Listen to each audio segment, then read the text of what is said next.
दोस्तों आप लोगों ने टेम्परेचर स्केल्स के बारे में तो सुना ही होगा, जैसे कि सेल्सियस, फ़ारेनहाइट, केल्विन, इस तरीके की स्केल्स होती हैं जिस पे हम टेम्परेचर नापते हैं। यूरोपियन कंट्रीज में मेनली हम लोग फ़ारेनहाइट देखते हैं कि लोग फ़ारेनहाइट में किस तरीके से टेम्परेचर नाप रहे हैं, और वहीं हम बात करें अपनी कंट्रीज की यानी कि एशियन कंट्रीज की, वहां पे हम लोग यूज करते हैं सेल्सियस डिग्री का, ठीक है, डिग्री सेल्सियस का, कि हम लोग बताते हैं कि इतना डिग्री सेल्सियस इसका तापमान है, इतना है इसका है, ठीक है। तो आज मैं आपको बताने वाला हूं कि दो स्केल्स सेल्सियस और फ़ारेनहाइट आपस में कैसे चेंजेबल हैं, यानी कि हम सेल्सियस को फ़ारेनहाइट में कैसे बदलेंगे और फ़ारेनहाइट को सेल्सियस में कैसे बदलेंगे। ये बहुत इंपॉर्टेंट है और बेसिक भी है। जैसे बात करें कि सेल्सियस को फ़ारेनहाइट में बदलना है तो उसका फॉर्मूला क्या होगा। उसका एक सिंपल सा फॉर्मूला है, F इज इक्वल्स टू में डिग्री सेल्सियस जितना भी दे रखा है आपको, मल्टीप्लाई बाय 9/5 ब्रैकेट में प्लस 32, यानी कि इस फॉर्मूले से आप जितना भी आपको टेम्परेचर दे रखा है सेल्सियस में उसको फ़ारेनहाइट में चेंज कर सकते हो। वहीं अगर आपको फ़ारेनहाइट का फॉर्मूला बनाना है, यानी कि डिग्री सेल्सियस आपको कैलकुलेट करना है, तो कुछ भी नहीं करना है कि ये जो 32 है ये यहां चला जाएगा माइनस में, ये जो 5 है ऊपर चला जाएगा मल्टीप्लिकेशन में, और ये जो 9 है पूरा डिवीजन में आ जाएगा। तो आप डिग्री सेल्सियस निकाल सकते हैं, मतलब एक फॉर्मूले से दूसरा फॉर्मूला बना सकते हैं। तो आपको सिर्फ कोई एक फॉर्मूला याद करना है, और मैं आपको कहूंगा ये पहले वाला याद कर लीजिए जिसके अंदर आप फ़ारेनहाइट निकालते हो, इजी रहेगा। करेक्ट। अब देखिए ये जो ऑफिशियल फॉर्मूलाज हैं इनका यूज हम लोग एग्जाम या कॉम्पिटिटिव एग्जाम्स के अंदर करते हैं, क्योंकि हमें वैल्यू कैलकुलेट करनी होती है और हम किसी तरीके की कोई गलती अफोर्ड नहीं कर सकते। लेकिन अगर बात करें इन जनरल मैं और आप बैठे हुए हैं, तो आप फॉर्मूला से कैलकुलेट करोगे कि मैं कहूं कि 32 डिग्री सेल्सियस है, अब इसका फ़ारेनहाइट करके दिखा, तो क्या आप कॉपी पेन लेके फॉर्मूला लेके बैठोगे?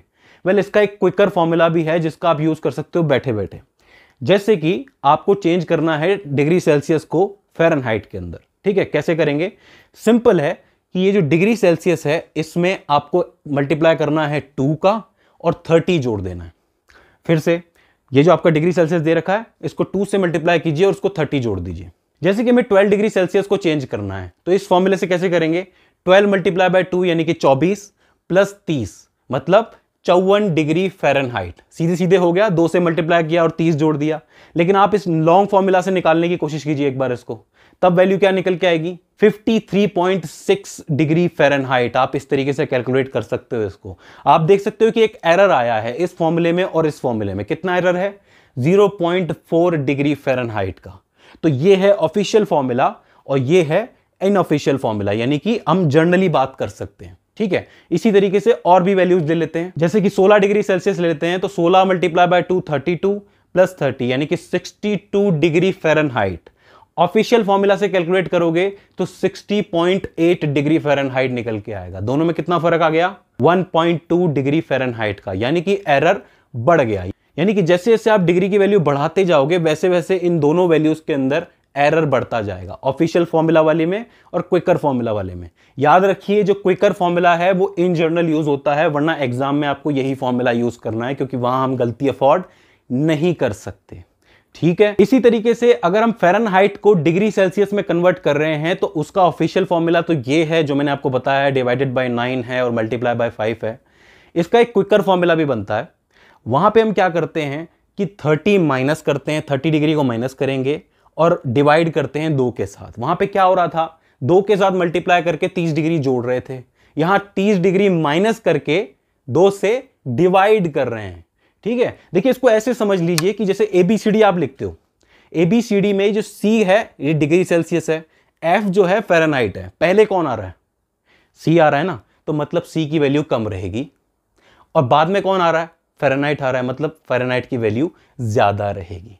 यहां पे हम डिवाइड कर रहे हैं, माइनस कर रहे हैं, मतलब हमें डिग्री सेल्सियस की वैल्यू कम ही मिलेगी। वहां पे हम क्या कर रहे थे? मल्टीप्लाई कर रहे थे 2 से और 30 ऐड कर रहे थे, तो हमें फ़ारेनहाइट की वैल्यू ज्यादा मिलेगी। याद रखिए C पहले आएगा तो उसकी वैल्यू कम होगी, F बाद में आएगा तो उसकी वैल्यू ज्यादा होगी, ठीक है। अब जैसे आपसे कहूं मैं कि 100 डिग्री फ़ारेनहाइट है, इसको आप डिग्री सेल्सियस में चेंज करके दिखाइए, तो कैसे करेंगे? इस क्विकर फॉर्मूले से कीजिए। 100 माइनस 30 डिवाइडेड बाय 2 कितना निकला? 35 डिग्री सेल्सियस। सही है, कोई दिक्कत है? नहीं है। इसी को आप लोग किससे निकालिए? ऑफिशियल फॉर्मूले से निकालिए। कितना निकलेगा? 37.7 डिग्री सेल्सियस। यहां पे कितना बड़ा एरर है? छोटा सा एरर है, ज्यादा नहीं है। इसके अंदर भी वही होता है कि जैसे जैसे वैल्यू बढ़ती जाती है एरर बढ़ता जा रहा है। तो यहां पे मैंने डायरेक्ट 100 डिग्री लिया है, इसलिए ये दिख रहा है इसका एरर। इसी तरीके से और भी वैल्यूज ले सकते हो आप। इसी तरीके से 80 डिग्री फ़ारेनहाइट ले लेता हूं, इस बार कम ली है वैल्यू, देखना इस बार कम एरर आएगा। अगर मैं इसको क्विकर फॉर्मूले से करता हूं तो 80 माइनस 30 कितना होगा, 50 होगा, डिवाइडेड बाय 2 होगा, कितना बचेगा, 25 डिग्री सेल्सियस निकलेगा।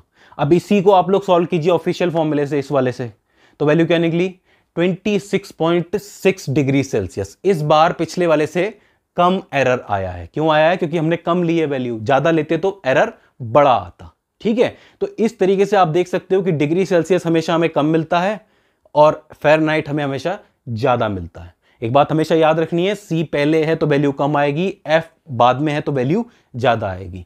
एक बार के लिए आपको सिर्फ एक ही फॉर्मूला याद करना है, पहला वाला याद कर लीजिए, दूसरा वाला अपने आप बन जाएगा। तो फ्रेंड्स, ये हो जाता है डिग्री सेल्सियस और फ़ारेनहाइट का इंटरचेंज। आई होप आपको समझ में आया होगा। ये सभी के लिए इंपॉर्टेंट है, कंपटीशन वाले एग्जाम्स के लिए भी इंपॉर्टेंट है और वैसे भी जितने भी स्टूडेंट हैं उनके लिए भी इंपॉर्टेंट है। मैं बार बार कह रहा हूं, क्विकर फॉर्मूला का यूज एग्जाम में नहीं करना है। ठीक है, हमें कौन से फॉर्मूला का यूज करना है, ऑफिशियल फॉर्मूला का। ऑफिशियल फॉर्मूला कौन से हैं, ये वाले हैं। ठीक है, तो फ्रेंड्स, आई होप ये वीडियो आपके लिए हेल्पफुल साबित रही हो। इसके बाद भी इसके अंदर आपको कोई क्वेरी आती है तो आप हमें कमेंट सेक्शन में बता सकते हो। तो फ्रेंड्स, आज की इस वीडियो के अंदर बस इतना ही। See you in the next one.